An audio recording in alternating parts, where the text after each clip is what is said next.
Bonjour tout le monde, j'espère que vous allez bien. Aujourd'hui, j'ai grand plaisir d'interviewer Émilie Fortuna. Donc, je vous propose une nouvelle rencontre avec une thérapeute holistique que j'ai rencontrée tout récemment, que j'ai très envie de découvrir davantage. Et moi, bah, je découvre les gens directement par des interviews. Donc, je vais découvrir en même temps que vous, comme d'habitude. Donc, Émilie Fortuna, je suis sûre que tu as plein de belles choses à nous raconter sur qui tu es, ce que tu fais, tes valeurs, qu'est-ce qui te tient à cœur. Voilà. Ok. Donc, Émilie, est-ce que tu veux commencer par nous dire quelques mots de ton choix sur toi? Ok. Eh bien, déjà, bonjour et à tous et merci, Soka, de ton invitation. Ça me fait très plaisir d'être là avec toi aujourd'hui. Alors, bah, moi, j'habite en Bretagne. Voilà, il y a un lien un peu particulier avec cette région. Et je suis thérapeute holistique. Holistique, hein, pour ceux qui ne sauraient pas à quoi ça correspond, c'est que je travaille en fait sur l'intégralité de la personne. Pas juste sur un trauma ou un événement. On vient vraiment ratisser large pour apporter un accompagnement qui soit des plus cohérents possibles et surtout qui permettent à la personne voilà, de tout explorer. D'accord. Voilà. Quoi te dire d'autre? J'ai 38 ans, j'ai deux enfants. Voilà. Et voilà ce que je peux te dire. Moi, j'ai bien envie que tu nous précises sur quel champ, sur quelle problématique tu viens aider les personnes, parce que tu parlais effectivement du fait que tu traites de façon globale, Hmm. d'accord? Et parce que moi, par exemple, c'est ce que je fais aussi. Oui, Mais du mais coup, sur d'autres voilà, moi, c'est sphères. sur l'espace, donc c'est un peu particulier. C'est que moi, je vais traiter Ouais. effectivement les besoins, les objectifs de la personne, ses besoins en harmonisation, mais on va travailler sur l'espace Mhm. et sur d'autres plans. Et donc, du coup, voilà, on vient te voir avec quelle problématique ou objectif. Alors, j'ai cet avantage en fait d'avoir une pluridisciplinarité, puisque mon métier premier, vraiment, enfin les profils que j'accompagne le plus sont les personnes atteintes de troubles du comportement alimentaire. D'accord. Donc, on va retrouver les deux principales pathologies qui sont l'anorexie mentale et la boulimie, donc vomitive ou non vomitive. Et je travaille donc en sophrologie et en ayurveda. Alors, pourquoi ces deux pratiques? Eh bien, tout simplement parce que la sophrologie, c'est un accompagnement du corps vers les émotions, vers l'esprit, pour entamer en fait une jonction entre ce qui se passe dans notre corps et ce qui se passe dans notre tête, pour que finalement la personne elle puisse sentir que les deux ne sont pas dissociés ni dissociables et qu'il faut qu'il y ait une communication entre ces éléments. Après, l'Ayurveda, c'était plus dans l'approche plus globale, c'est-à-dire qu'en Ayurveda, le principe est que nous sommes composés de différents éléments, donc trois, le corps, l'âme et l'esprit, et que finalement, nous sommes liés intrinsèquement au monde qui nous entoure, aux événements de nos vies, etc. D'où l'intérêt aussi de parler de thérapie holistique. Parce que si on part du principe que tout est lié, que nous sommes liés aussi bien à notre intériorité qu'à ce qui se passe à l'extérieur, eh bien, c'est important de pouvoir tout balayer et chercher des solutions à l'intérieur de nous en fonction de ce que nous vivons. Voilà, ça c'est vraiment la première partie. Après, je travaille aussi sur le féminin, donc tout ce qui a trait à la féminité sacrée. Donc, pas forcément sur l'aspect sexuel de la chose, hein, ni tantrique, mais vraiment aller retravailler sur toutes ces notions qui sont parfois un petit peu éteintes ou cachées en lien avec notre féminité, aussi par rapport à notre histoire de femme au fil du temps, qui, voilà, on porte hein, aussi le fardeau quelque part de notre histoire en tant que femme. Et c'est vraiment d'aller reconnecter à ça par le biais de cercles de femmes ou de tentes rouges. Voilà, donc ça, c'est une activité qui est récente, hein, mais ça fait des années que je me passionne pour ça et j'ai eu envie de me lancer pour pouvoir compléter aussi ces cursus, on va dire, préliminaires. Voilà, donc ça, c'est vraiment mes casquettes. Après, j'ai une autre casquette qui est celle de formatrice, puisque je suis formatrice en sophrologie. J'ai créé 2 formations en ligne, une avec une spécialisation pour l'accompagnement des troubles alimentaires et l'autre en sophrologie essentielle, en y mettant aussi une dimension d'entrepreneuriat, parce que c'est pas parce qu'on travaille dans le bien-être qu'on ne doit pas se dire ah ben non, je fais du bien-être, j'ai pas envie de gagner de l'argent. C'est très hypocrite à mon sens. On doit aussi pouvoir vivre de notre métier, bien-être ou pas. Et cette dimension entrepreneuriale, elle est très importante.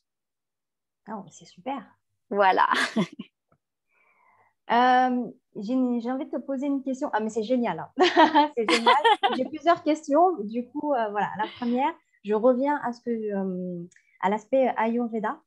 Peut-être pour ceux qui ne connaissent pas trop. Moi, j'estime pas que je suis une spécialiste du tout. J'ai déjà consulté une praticienne en Ayurveda et elle m'avait conseillé sur l'équilibre alimentaire qui correspondait à mes énergies. Est-ce que du coup, c'est ça que tu fais? Alors, je fais cette partie-là, mais je fais aussi la partie massage. Ah, d'accord.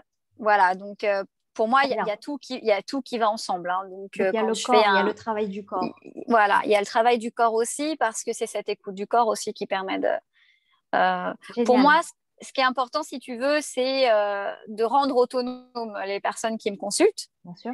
Et je les accompagne un moment, puis après, je leur lâche la main parce que je n'ai pas les réponses de ce qui se passe à l'intérieur d'elles, aussi bien d'un point de vue physique que d'un point de vue émotionnel. Et ce travail sur le corps, il est important pour justement écouter les messages.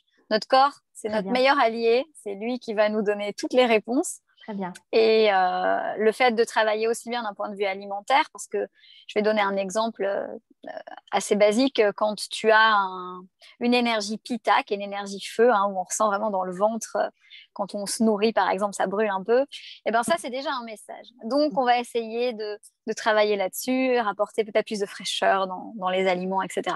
Donc il y a vraiment cette dimension-là. Donc l'Ayurveda, comme je te l'expliquais tout à l'heure, c'est sur quelque chose de global. Donc, on ne peut pas juste travailler ce qui se passe dans notre vie. On doit aussi regarder ce qu'on mange, comment on dort, comment on bouge. Voilà, c'est vraiment essayer de trouver cet équilibre dans les différentes sphères de notre vie. Oui, c'est de la médecine indienne, en fait. Oui, exactement. C'est la médecine indienne qui couvre plusieurs champs, c'est ça. Dont le massage aussi. Bon, alors que dans la culture française, on a la médecine conventionnelle et le massage, c'est autre chose. Oui, on est plus... voilà.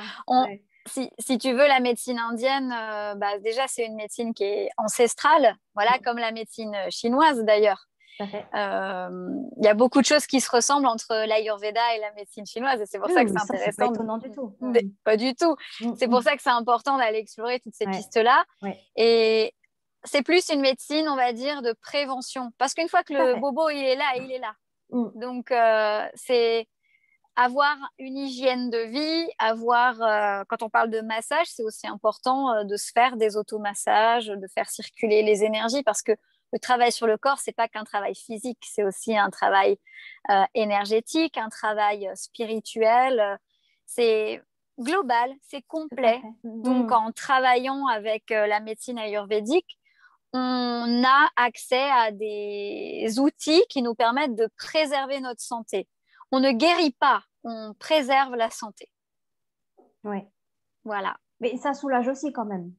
Ah oui, heureusement. Oui. Sinon, ça n'aurait pas d'intérêt. Mais après, en France, on ne peut pas l'associer à une médecine.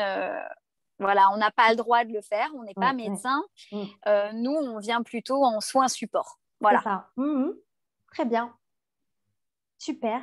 Et est-ce que je peux te demander qu'est-ce qui t'a amené à travailler spécifiquement sur les troubles alimentaires? Oui. Il n'y a pas de tabou. Eh bien, tout simplement parce que moi, j'ai été atteinte de troubles du comportement alimentaire. Donc, j'ai eu une période assez longue parce que ça représente plus de 15 ans de maladie, de boulimie vomitive. Et en fait, il y a 8 ans à peu près, j'ai fait une très grosse rechute ensuite à un événement familial. Et je me suis laissée complètement happée par cette maladie, ce qui m'a valu une hospitalisation, un isolement. À cette époque, en fait, je travaillais dans la banque Oui. et aujourd'hui, je le vis vraiment comme un cadeau de la vie parce que cette fracture, cette explosion dans ma vie personnelle m'a amené aussi à me poser des questions sur ben, ma place en tant qu'individu, comment est-ce que j'avais envie de vivre ma vie.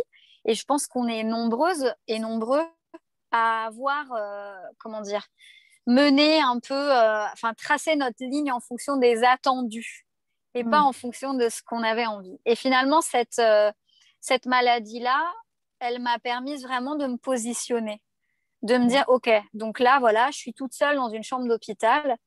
De quoi j'ai envie, de quoi j'ai besoin, moi, en tant qu'individu, pour pouvoir me reconstruire.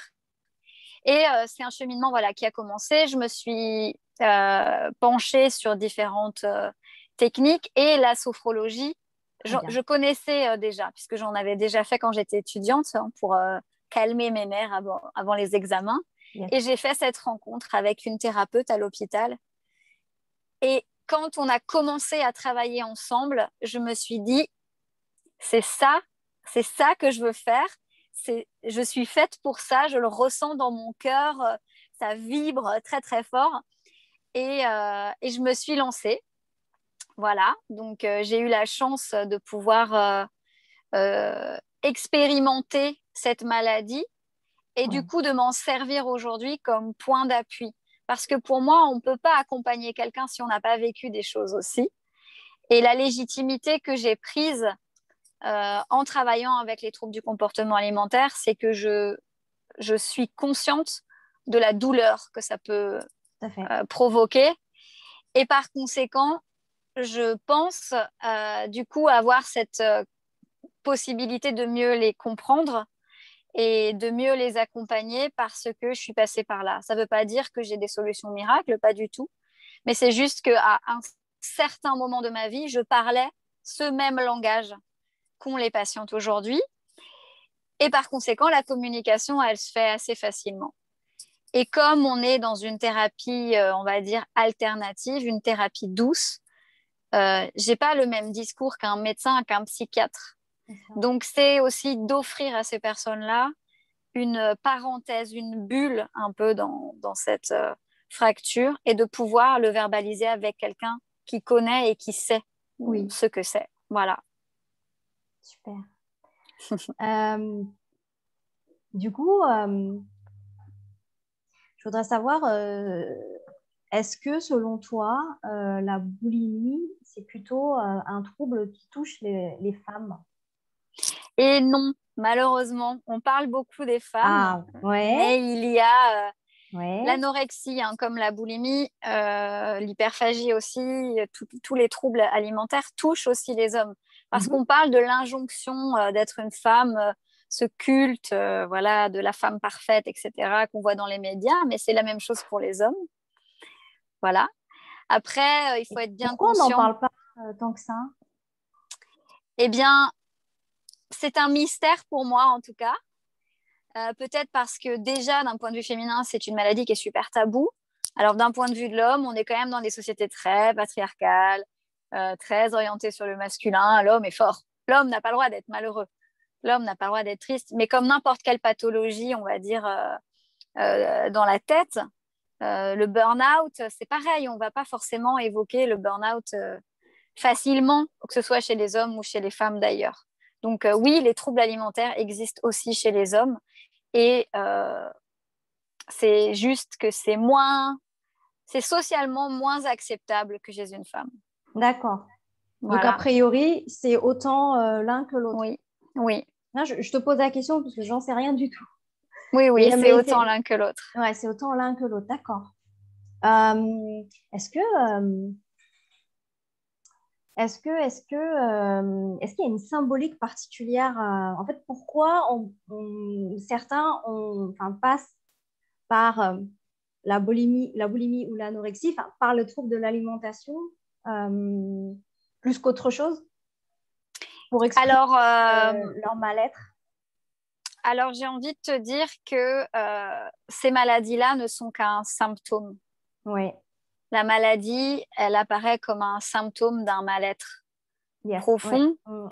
et il n'y a pas qu'une seule cause. Alors, bien souvent, on va dire, ah bah c'est le rapport à la mère. Mais non, pas nécessairement. Ça peut être des tas de choses. Ça peut être un harcèlement scolaire, par exemple. Ça peut être un deuil d'une grand-mère, d'un grand-père. Ça peut être beaucoup de choses. Ça peut être une accumulation aussi de traumatismes. Très bien. Après, ce qu'on constate juste, c'est, si tu veux, des points, des approches similaires entre les différentes pathologies. Donc, c'est, on ne ressent rien, hein. Manger, c'est Mm. douloureux. Mm. Euh, cette incapacité à lâcher prise, à verbaliser, l'envie d'être le plus discret possible pour pas qu'on voit, etc. C'est c'est compliqué parce que on associe toujours, par exemple, l'anorexie à un besoin de perdre du poids. Mais c'est pas toujours ça. Moi, j'ai jamais vu ça comme ça, hein. Bah, Mm. après, je suis heureuse de l'entendre parce que effectivement, c'est pas toujours ça. Et il y a, comment dire, avec la boulimie, par exemple, je vais faire un parallèle avec ce que moi j'ai vécu. Je mangeais mes émotions, c'est-à-dire que Mm. comme je ne m'autorisais pas à verbaliser, à dire que j'avais cette souffrance incroyable à l'intérieur de moi, eh bien, je me restreignais la plupart du temps pour voilà, me faire du mal concrètement. Aujourd'hui, je peux le verbaliser comme ça.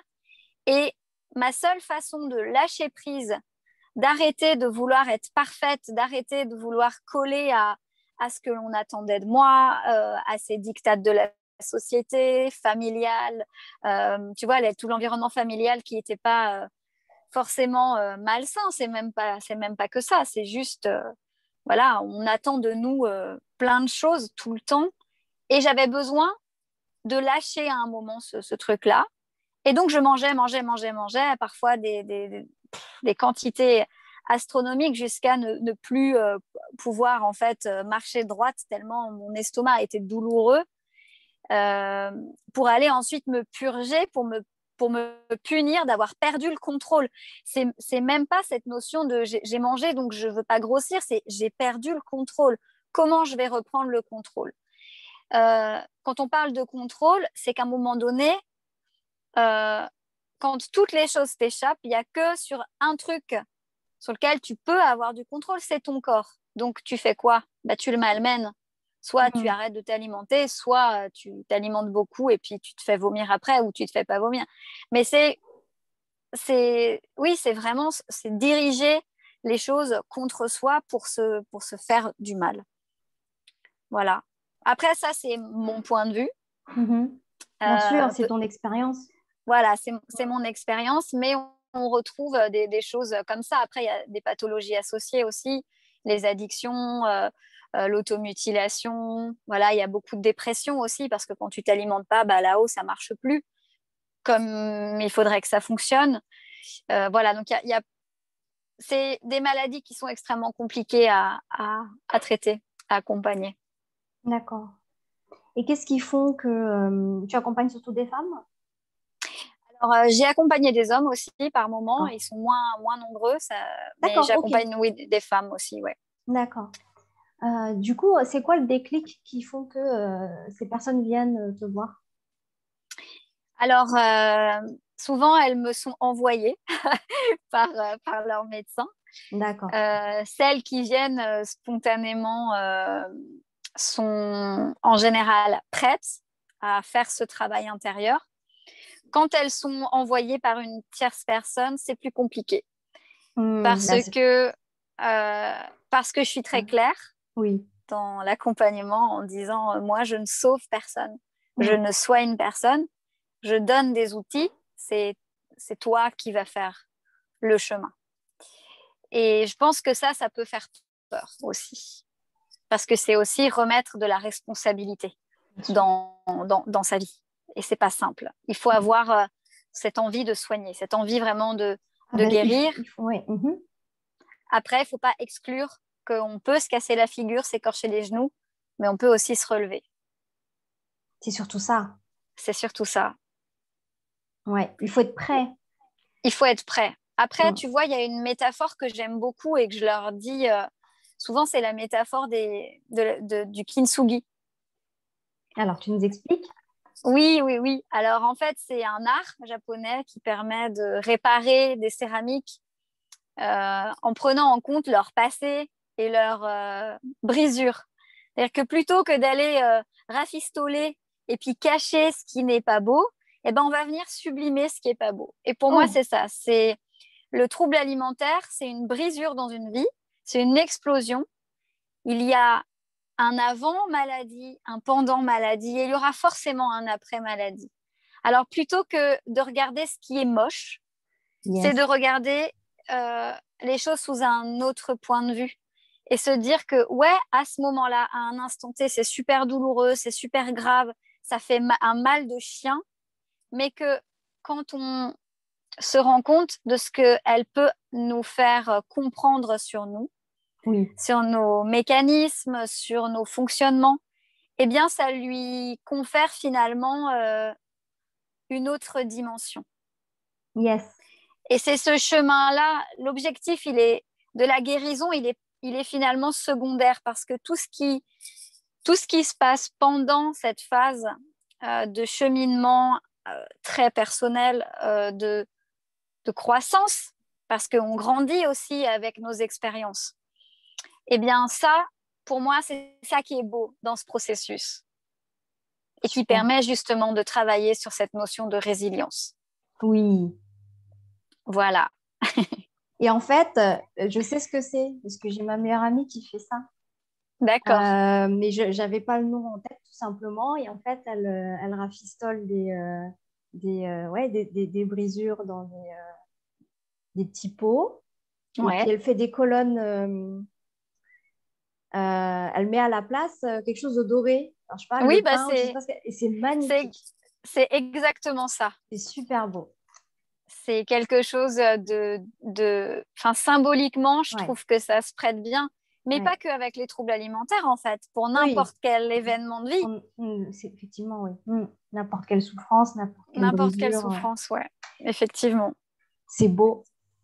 Oh, génial.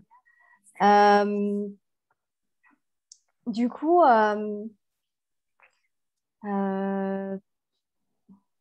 est-ce que, je sais pas, est-ce que tu aurais un message à transmettre aux personnes qui souffrent en fait de ces troubles alimentaires? Un message.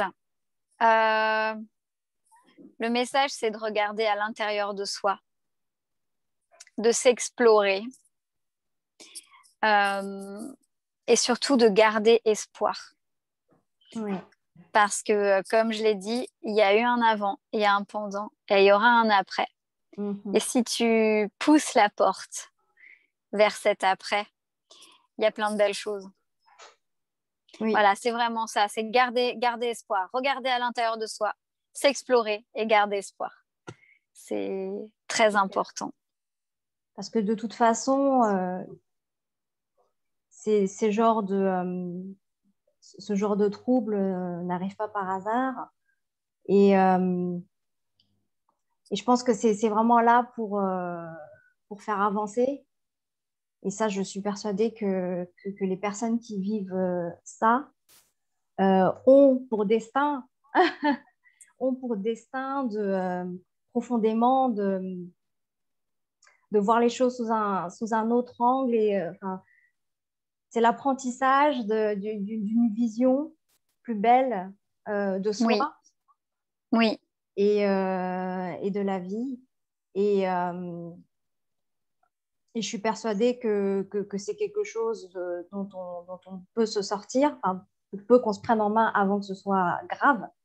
Oui, c'est surtout de trouver les bons accompagnements Oui, et de s'autoriser des espaces de liberté, de mm, parole. tout à fait. C'est-à-dire, je pense qu'il y a aussi un réapprentissage de la part des soignants à avoir pour y remettre un peu d'humanité. Tout à fait. C'est-à-dire que ces personnes-là, elles ont besoin qu'on les accueille, Tout à fait. qu'on leur transmette de la douceur, de l'écoute et beaucoup, beaucoup de compassion. Et je pense que ça, c'est important de le dire parce qu'aujourd'hui, dans le système allopathique classique, je, je trouve, hein, mais après, encore une fois, ce n'est que ma réalité, je trouve que parfois, à certains endroits, on manque d'humanité. Mm, Il manque cette chaleur. Et il ne faut pas oublier que on travaille avec des êtres humains et bien ok, sûr. on n'est pas au pays de oui-oui, mais d'accompagner ces personnes-là dans la douceur, c'est fondamental. Je te rejoins.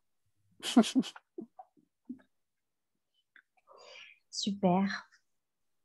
Alors, du coup, qu'est-ce qui t'a amené sur le chemin du féminin sacré? Peut-être, oui, tu as défini un petit peu ce que c'était que le féminin sacré, mais je veux bien que tu redises, du coup, quel mot tu mets dedans? Quel mot je mets dedans? Alors, je tiens simplement à préciser que nous avons deux énergies, Oui, une énergie masculine, une énergie féminine. Aussi féministes que nous sommes, nous avons une énergie masculine, c'est ce qui nous permet de nous mettre en action, voilà, c'est cette force, bien etc. sûr. Mhm. L'énergie féminine, on est plus du côté de l'intuitif, voilà, de cette intériorité, de cette maison que nous avons à l'intérieur de nous et qui nous permet, voilà, de nous fier un petit peu à notre nous.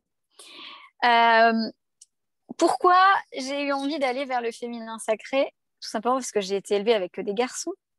Ah, J'ai grandi dans un univers très viril, mhm, oui. voilà. Et pas de bol, je suis maman de deux filles. Donc, Comment ça, pas de bol? non, je plaisante. Bien au contraire, je trouve ça vraiment génial. Et en Mhm. fait, en allant faire une thérapie énergétique il y a quelques années, il y a 2 ans et demi, ouais, par là, le thérapeute me dit, oh là là, ton féminin, il est inexistant. Ah oui, Comment ça, il est inexistant? Et pourtant, je n'avais pas du tout cette sensation-là. mm, Donc, j'ai commencé un petit peu, tu vois, à réfléchir, à me dire, OK, donc, ce qu'il faudrait faire, ce serait ramener un peu de féminin dans ma vie. Comment on fait? Comment ça se passe? Et j'ai commencé, du coup, à traîner dans cet univers-là, à découvrir la magie du cycle menstruel, à mm. essayer de comprendre voilà, comment ça se passait depuis la nuit des temps, les relations entre les femmes, etc. Et je me suis aperçue tout simplement que ben, depuis que je suis en âge de comprendre les choses, il y a une relation entre les femmes qui est d'une violence incroyable. Ah oui, Tu vois, toutes les mhm, filles que j'ai pu rencontrer, sauf mes amies proches, hein, mais dans le milieu professionnel, par exemple, toutes les filles se tirent dans les pattes, et je trouve ça mais hallucinant parce qu'on devrait au contraire travailler ensemble, se soutenir dans cette société qui est régie par une énergie masculine.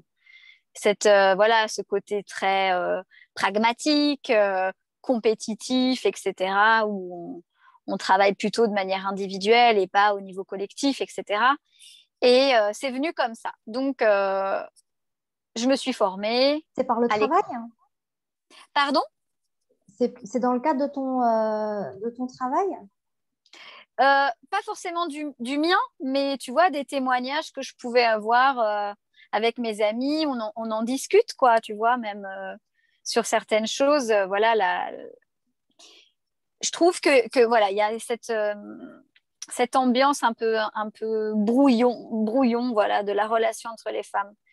Et puis, j'ai fait une formation à l'École des mystères, donc qui perpétue la tradition de la transmission orale des rites, de Waouh. passage. Tu vois, par exemple, quand tu as tes premières lunes, et ben, chez nous, c'est plutôt vu comme quelque chose de sale, de moche, alors qu'au contraire, dans certaines civilisations, on les célèbre.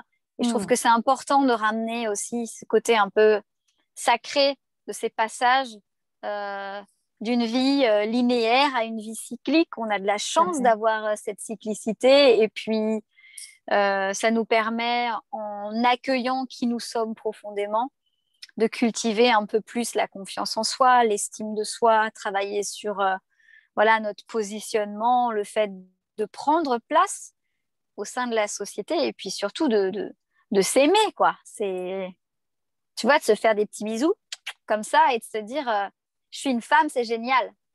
D'accord. Voilà.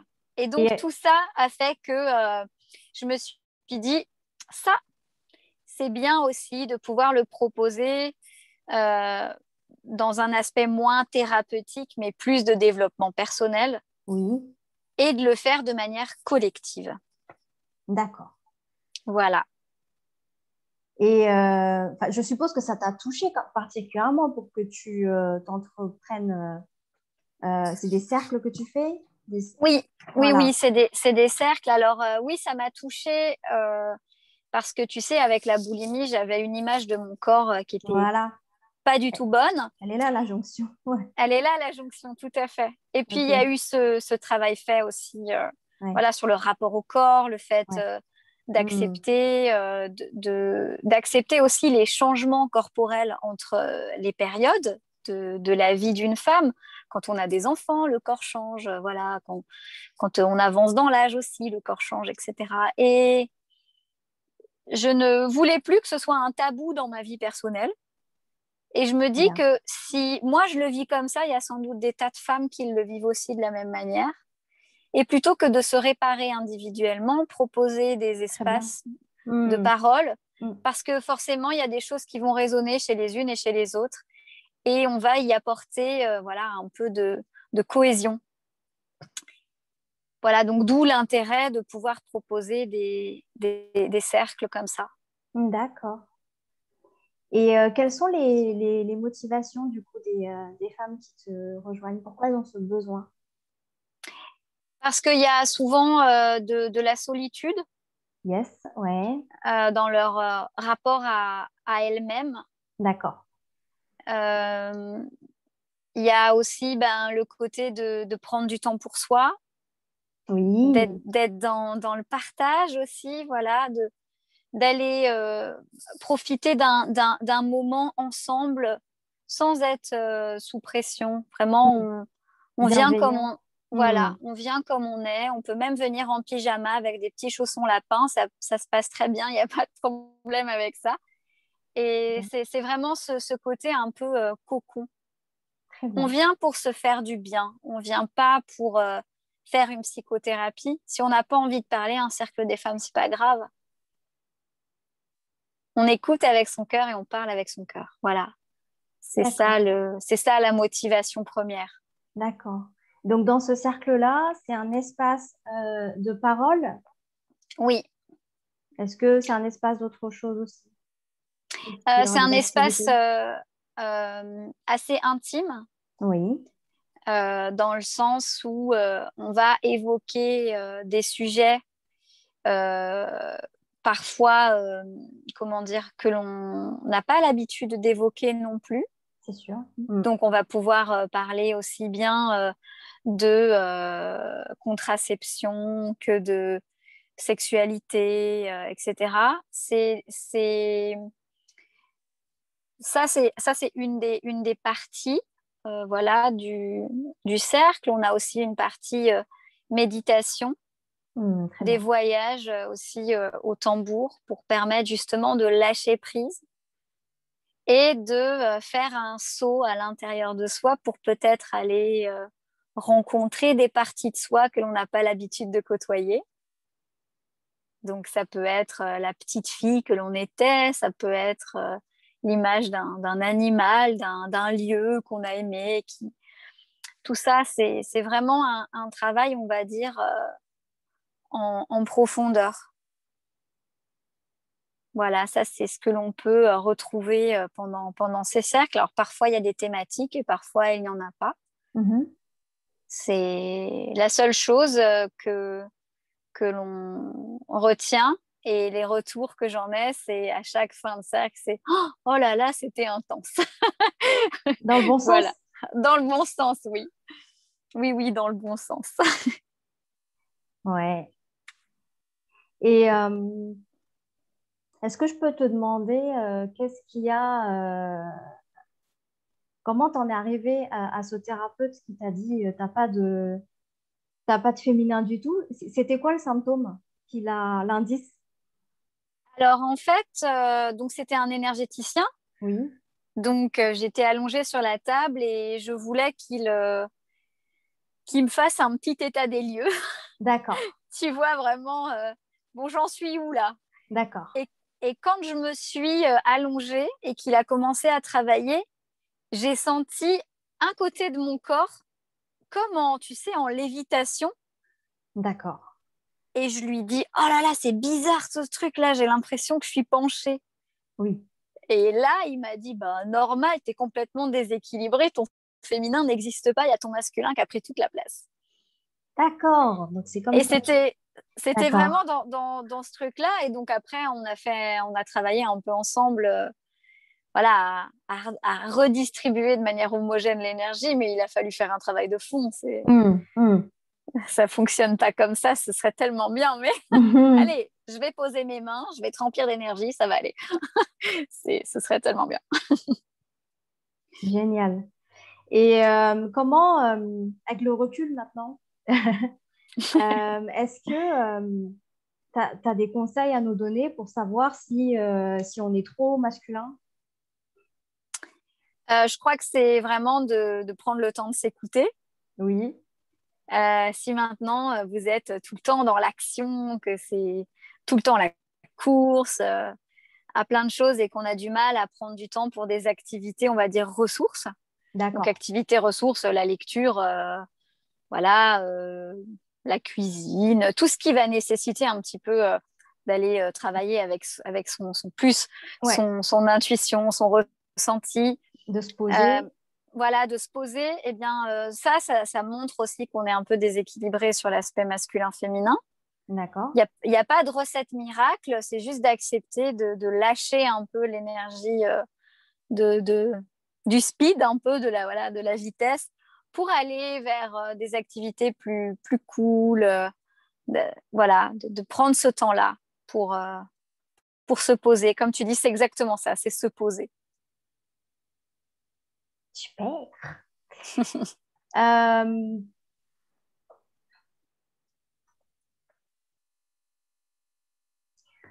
est-ce que tu as des questions à me poser?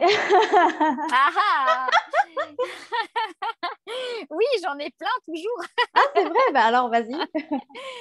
Alors, moi, je me posais la question dans ta pratique, est-ce que tu travailles justement sur cette énergie masculine et féminine dans les lieux? Parce que j'imagine Absolument. que si c'est en nous, c'est aussi à l'extérieur. C'est aussi dans nos lieux de vie, absolument. C'est la fameuse dynamique yin-yang. Oui, c'est ça. C'est ça. Donc, où le yin est le principe féminin et le yang le Ouais, principe masculin. Donc, du coup, dans les lieux de vie, euh, enfin, on a besoin d'un lieu de vie qui soit équilibré en yin-yang pour ouais, pouvoir nous porter là-dessus. Donc, effectivement, on va s'assurer que principalement le yin soit le féminin, justement. Hein, dans la pratique ouais, du feng shui, ce qui est le plus important, c'est le yin. d'accord. C'est de Et pourquoi? s'assurer, et oui, c'est de s'assurer que le lieu de vie nous donne une stabilité, C'est ça.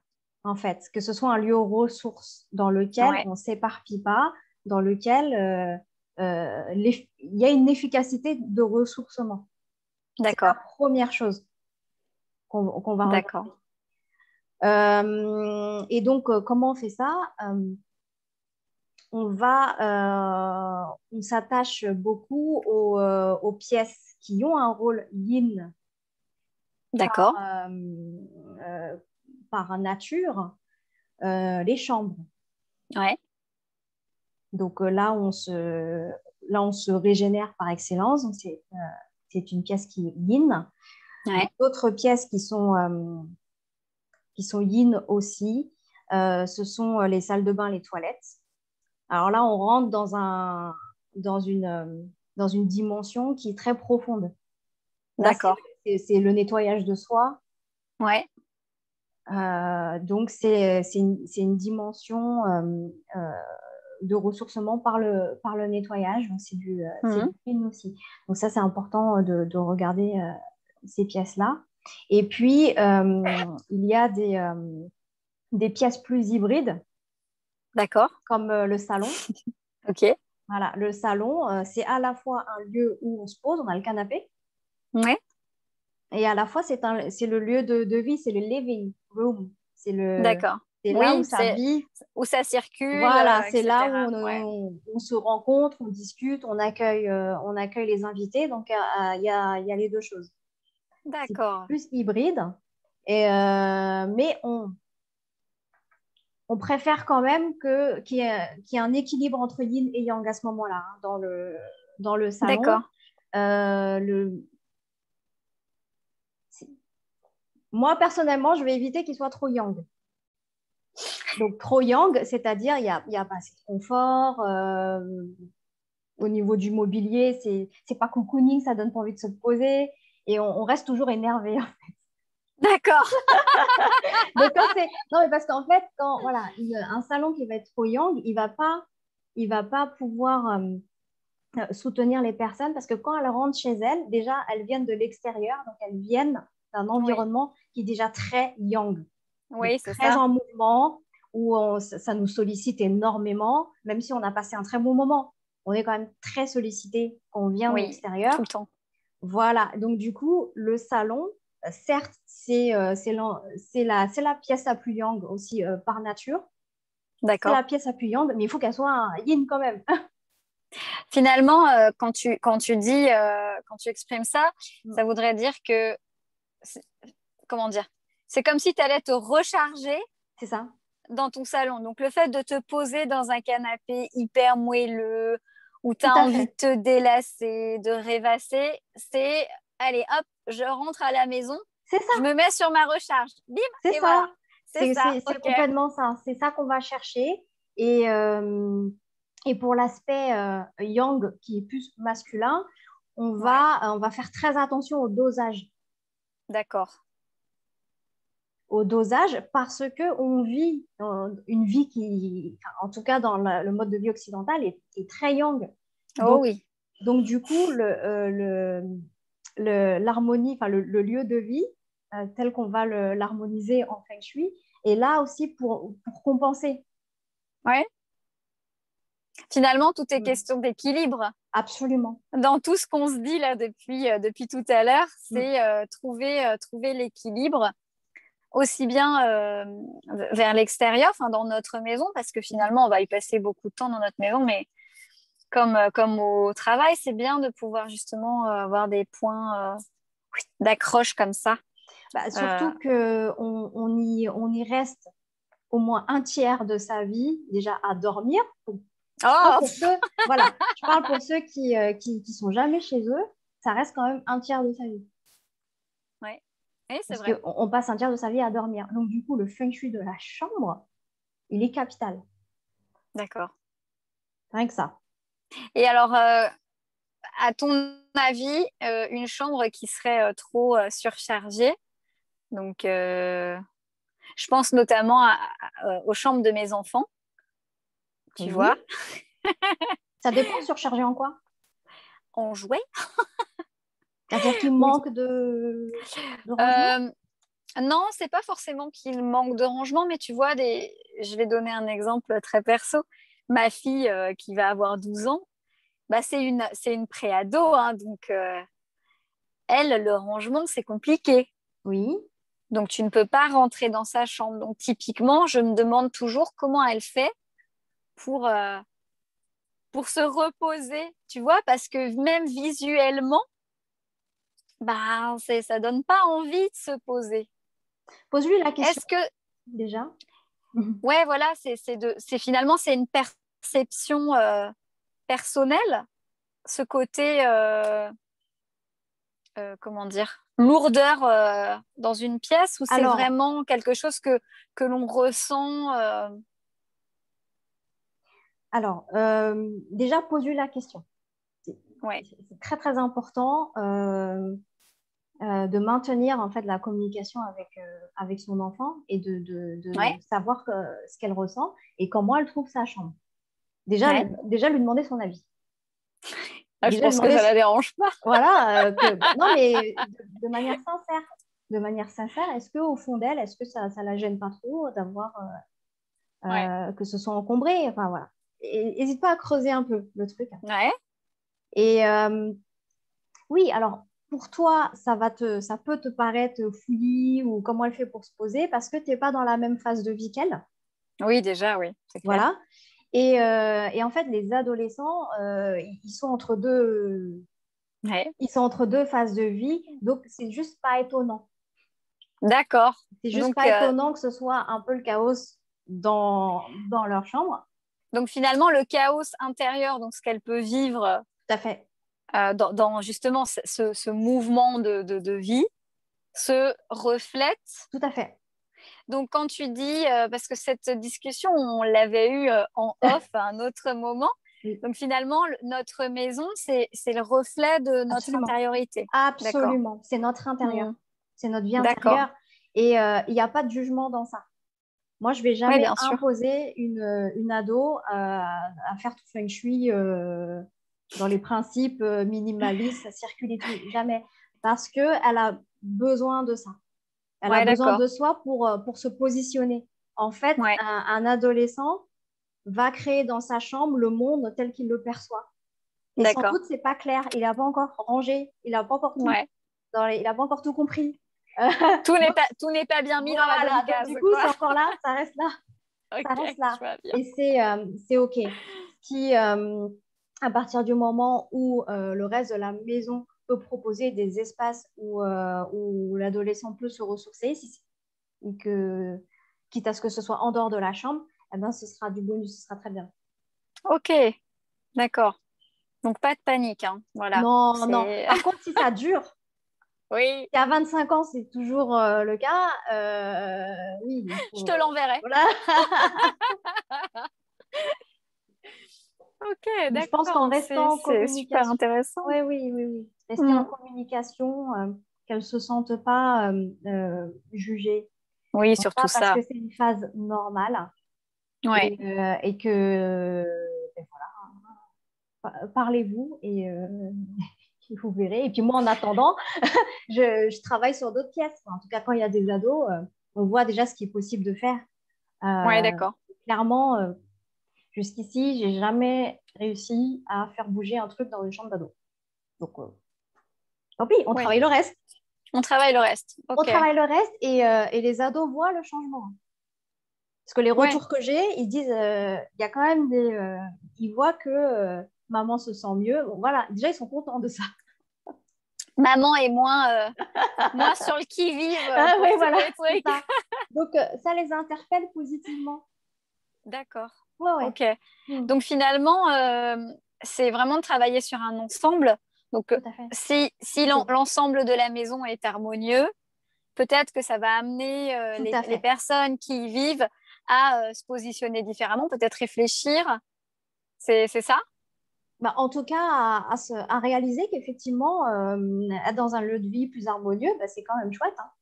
Ils vont Oui. s'en rendre Ouais, compte. je suis d'accord avec toi. De toute façon, tu le sens bien quand t'as rangé, euh, tu vois, quand tu as plié ton linge alors qu'il était là en train de sécher, que finalement tu fais de la place, tu fais du vide, ben tu sens un soulagement, quoi. Enfin, moi Mhm, je le ressens comme ça. En tout cas, c'est vraiment mm, le mm. ah, c'est bien, Oui, c'est propre, ouais. c'est beau, c'est rangé, il y a rien qui dépasse, c'est pas mal. Et ça permet effectivement de cultiver aussi ce calme intérieur et de plus être aspiré par la charge mentale, Tout à fait. je trouve. On est interconnectés et ne serait-ce que les efforts de la mère en fait pour harmoniser les lieux, voilà, Ouais, ça va l'aider elle et puis tout le monde va le sentir. Donc ouais. elle sera soutenue. En général, ça se passe bien. J'ai pas de retour du mari sceptique. Bien au contraire. Ah, Au début, qu'est-ce qu'elle fait là? Et mais après, voilà, ça intrigue parce que ce que je dis, c'est juste en fait. C'est juste. Et puis oui, en le mettant en pratique, bah, c'est vrai que c'est mieux. oui, oui, tout à fait. Je suis d'accord avec ça. Faudrait que tu viennes en Voilà. Bretagne faire une conférence sur le Feng Shui, ça pourrait être Ah bah, chouette. avec plaisir. Donc voilà, hein, sur l'aspect holistique comme toi. Bah, je travaille sur l'aspect Ouais, holistique aussi via les espaces. ouais. Et Mais puis, tu fais oui, autre chose aussi. oui, Tu ne fais pas. l'astrologie chinoise, c'est ça? Oui, voilà, c'est ça. Ouais, oui, mais oui, oui, c'est en ça que j'associe l'astrologie chinoise hein, qui me permet de connaître vraiment l'énergie hein, des personnes et leur énergie de vie, l'énergie de ce qu'elles sont venues faire Mhm. dans cette vie-là.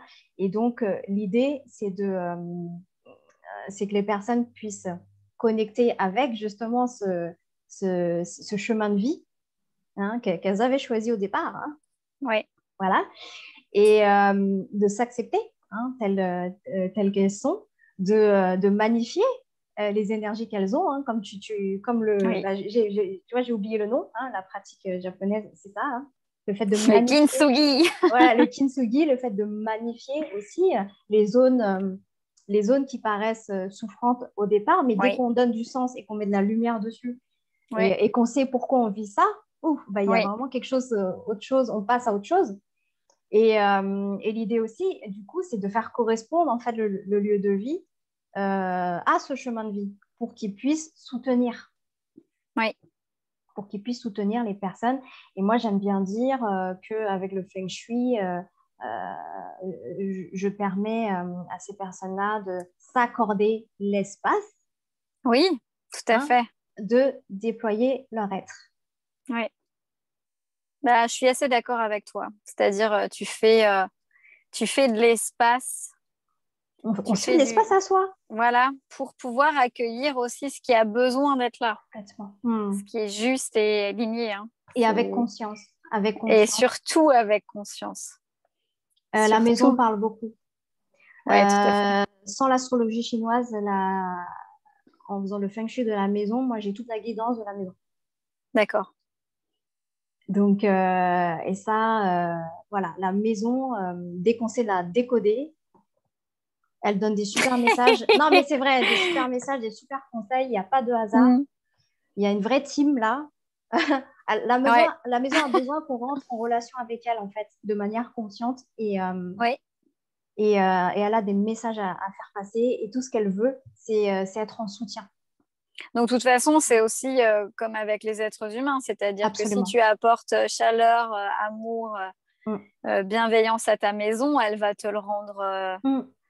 elle Mm. va te le rendre parce que forcément, c'est comme on est intrinsèquement lié à notre environnement. Tout à fait. C'est pour moi, ça semble logique. Tu sais, il y avait eu une expérience avec les deux bols de riz, un avec à qui tu dis des mots d'amour et Ah oui, l'autre. ouais. Mm. Et on se rend bien compte en fait de ce que l'on peut véhiculer rien que par nos pensées, par nos émotions, etc. Alors si tu transposes ça à ta maison, ben, je pense que c'est une réalité effectivement. Complètement. Si ta maison elle se sent pas bien, si Complètement. je peux pas dire l'âme de la maison, mais presque. Oh, moi, je le Si, dis. toi tu le dis. Bah voilà, si cette âme de maison n'est pas bien, elle peut pas te soutenir correctement. Elle peut pas être là Surtout, pour toi. en plus, c'est une part de soi. Oui, complètement. Donc, Oui, oui, parce que la maison nous ressemble. absolument. Ouais. Ah ouais, je suis d'accord. On te Hop voit plus. Oh, pardon. C'est bon, t'es revenu. Bah, merci pour cette question. Parce que pour moi, c'est une dimension du féminin sacré, ce que je fais avec le Oui, travail des Feng Shui des maisons. oui, je suis d'accord avec toi. Voilà. Donc, la maison, pour moi, c'est notre mère. Ouais, C'est là où on a décidé de s'ancrer pour un certain moment. oui, oui, c'est vrai. Voilà. Comme la planète, en fin de compte. Tout à fait. Tout à fait. Ouais. À quand un cercle des femmes toutes les deux en co-animation? Ce serait chouette. Non, mais tout est possible. Tout est possible. Tout est possible avec les Bien sûr. technologies, tout Mais est possible. bien sûr, bien sûr. Avec joie.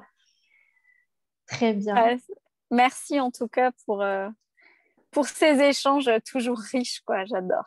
Merci à toi. C'est, c'est super. Est-ce que tu as envie de partager d'autres messages? Euh, Partager d'autres messages. Là, comme ça me vient pas. Là, comme ça me vient pas. Peut-être, peut-être d'amener les personnes à se questionner, Ouais. voilà, d'être, d'être davantage ancré, mais ouvert. Oui, mais ça sert à ça. Ça sert à ça, oui. Tout à fait, ça sert à ça. C'est-à-dire, L'arbre, s'il n'est pas enraciné, il ne va pas faire grand-chose, hein. voilà, il ne peut Il n'y pas a, faire il y a pas de grand-chose. feuilles, il y a pas de C'est fruits. exactement ça. C'est exactement ça. C'est prendre conscience, en fait, Ouais. de cette importance de se sentir comme un arbre, justement. Solide, mais flexible. Tout à fait. Magnifique. Voilà. Bon, mais je te remercie beaucoup pour le temps Bah, que tu as merci à passé toi. avec moi et pour ce don que tu fais aux personnes qui vont nous regarder. Merci beaucoup. Tu me laisseras toutes les coordonnées que tu veux. Je les mettrai sous la Oui, vidéo si vous voulez oui, avec plaisir. contacter Émilie. Voilà, ou la recommander. Voilà, si ça peut aider quelqu'un. N'hésitez pas. Donc, je laisserai ses coordonnées. Super. Merci, Soka. Merci à toi. Merci. Et puis, je te souhaite ben, plein de belles choses, en tout Merci à cas, toi pour aussi. ces prochains temps, d'ici à ce que l'on puisse rééchanger. Yes. Merci pour ce merveilleux moment que j'ai passé avec toi, même si c'était pas très conventionnel, hein, je suis dans ma voiture. Oui, c'est drôle, mais pas de souci. Ça change. C'est aussi ça la vie, hein, c'est la spontanéité, puis C'est l'imprévu, il faut génial. savoir le gérer. C'est pas grave. C'est génial. Et Mm, oui, après, ça change rien à qui l'on est, c'est au contraire. absolument. Mm.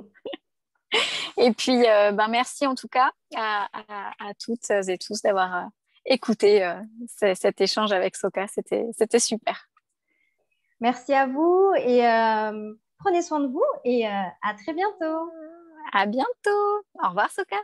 Au revoir.